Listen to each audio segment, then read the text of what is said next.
issues, and I'll just give one example from Ghana. Just before I left, we have a crisis in our cocoa sector. We set a producer price for the farmer.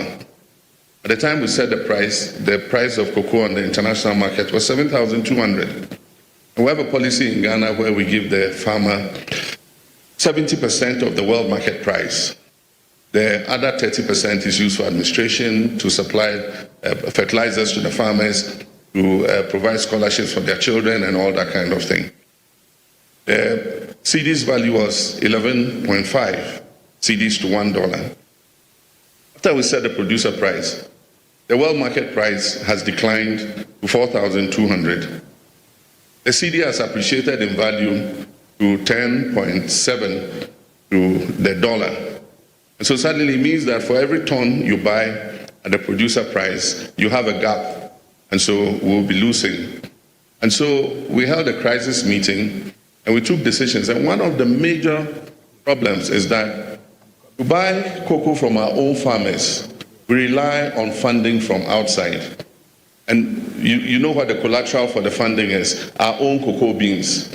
And so you have to collateralize the beans to the financier, buy the beans and just ship them, and they pay you the international market price. So one of the key decisions we've taken is that we're going to stop foreign funding for the purchase of our cocoa.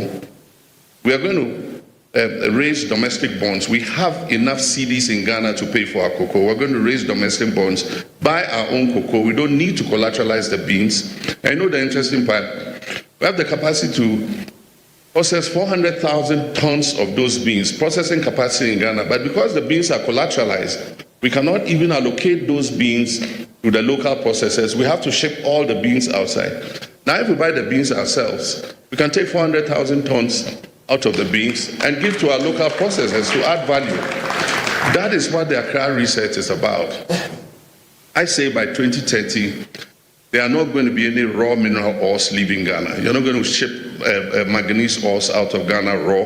You're not going to ship bauxite ore out of Ghana raw. You're not going to ship iron ore out of Ghana raw. You must process all that locally.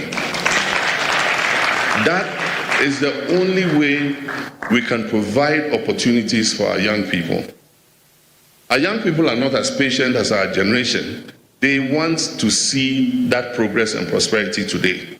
And that is why Accra Research has that urgency that we need to implement in order that we stop our young people from braving the dangers of the Sahara and the Mediterranean to try to get to Europe to look for opportunity. And so I want to say thank you to all of you who found time to attend. And as we said, this is the Addis reckoning.